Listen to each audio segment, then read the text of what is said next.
want to take a few minutes to talk about the training system that we use at Louisville Strongman. So for those of you that have been with us for a few years, this is nothing new. You still need to watch this because there's still a lot of things that we're doing wrong that we have got to fix if we're going to maximize our training. For those of you that are new, this kind of serves as your introduction. All right, you'll be given the programming, and after you watch this, everything kind of makes sense of how we're going to do things and why we're going to do things the way we're going to do it. So you'll notice that on the programming there's max effort days. Okay, max effort work. The parameters of that, you're given a lift for the day. You got 7 attempts to find your 1 rep max, and it's within 30 minutes. So once you've gotten the bar out, you've hit it empty a few times. Maybe you put a couple plates on it real light. You hit it a couple times, clock starts. You got 30 minutes, 7 lifts. Now, once you find your 100%, that 1 rep max for the day, you got to do a little back math, okay? Because you got to have at least 2 other lifts over 90% leading up to that, if we're going to maximize the training for that lift for that day. So if you got up to 400 pounds and you noticed that when you did your back math, you only had 1 other lift leading up to that was over 90%, then you need to do a back offset. Okay, so 3 lifts at over 90% for the day. And yes, the 100% max rep does count. With that being said, max effort work, if you have a record already on file for the lift for the day, aim to beat it within your 7 lifts. Plan your 7 lifts accordingly. All right? Beat it by 5 pounds, 10 pounds, no more than that. Once you've beat it, whether it's on the 5th lift or the 6th lift, shut off, move on. You're done. You've achieved what you set out to achieve for the day. Okay? Now, with that being said, max effort work, they need to be clean reps. I don't want dirty reps. Okay? So if your technique breaks down at 400, but you feel you got more in you, it doesn't matter. If it was on the 4th lift, 5th lift, whatever. Technique breaks, you're done for the day. Add up your math, hit your back offsets, move on. Okay? Reason being is if you learn to pull with poor technique and dirty reps, what you're teaching your body is that, hey, when I struggle and strain, the only way I'm going to get this weight is if I do it this way. And that's not what we want. Okay? We want to pull things and push things. We want to do it the right way. Okay? So that's the kind of the gist of max effort work. You'll look at the accessory work for the day, and you're going to be like, all right, well, it says 3x4 floor press. Like, how much weight should I use?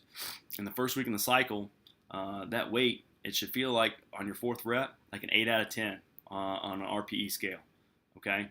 Reason being is in the subsequent weeks 2 and week 3 of the cycle, with that same lift, the volume's going to go down. We want to add a little bit of weight each time.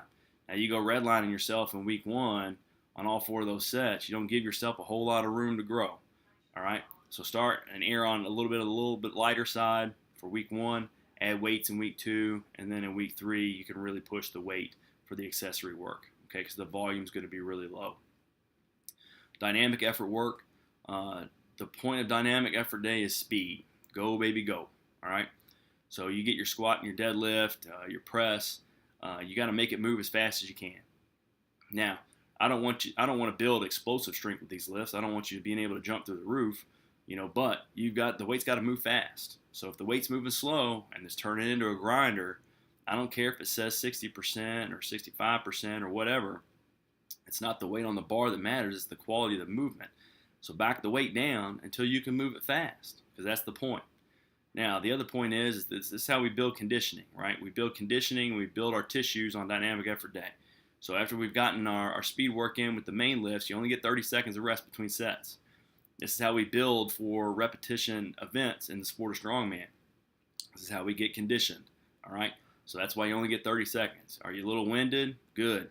Get on there, hit it again. Move it fast, all right? So the tissue aspect of it, a lot of the accessory work is not as strenuous. It's a lot of like hamstring curls and glute work and lower back work and, all of that. So the question is, well, how much weight should I use? It should feel like an 8 out of 10 on an RPE scale on your very last set, all right?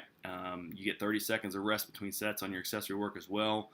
That 8 out of 10 is going to feel different than max effort 8 out of 10 because you're going to be winded, all right? That's what we want, all right? So the tempo and the pace has to be high. We still have to be conditioned, and we have to be athletic. This plays into our recovery, and this plays into our ability to give all of ourselves to one lift and then come back and do it again and again and again like we do in the sport of strongman. So that's the dynamic effort aspect of it as well. So you'll notice on the programming that there's a little star, and next to it is, log or axle split jerk work practice, right? The split jerk's not for everybody. So if you are somebody who I have talked to, who I have coached, and who I've identified as somebody that utilizes the split jerk in competition, if you have the time when you come in, start hitting that work that's listed there with the little star. All right, if you don't know what you're doing with a split jerk, don't do it. Just build the strength, all right? Build the rest of it, do the rest of it. It's not a big deal. Split jerk's not for everybody, okay? So now with that being said, there's other tabs on there you'll notice. There's a recovery tab and a warm-up tab. So if you come in and for whatever reason, let's say you tweak something, let's say you're excessively sore, let's say that you're just easing back into the gym, you've had 5 or 6 days off, you're on vacation, whatever, there's the recovery tab that's on there. Just show up and do that work for the day. It's light, it's easy, and it is aimed at building tissues for our movements anyway. So it's a good thing if you're injured, you're easing back into things, or maybe you're just wrecked for a max effort day. Maybe you hit a huge PR and you're on the struggle bus. That's what that's for. You'll notice that there's warm-ups on there too. Under the warm-up tab, there's exercises listed. Incorporate this into your warm-up. We should not be in there warming up for 45 minutes in order for us to train for an hour and a half. All right. Your warm-ups, you got to streamline it. Pick out what is most necessary. All right, from your own personal warm-ups that you enjoy doing. Find out what's most necessary. Do that in addition to what I've listed.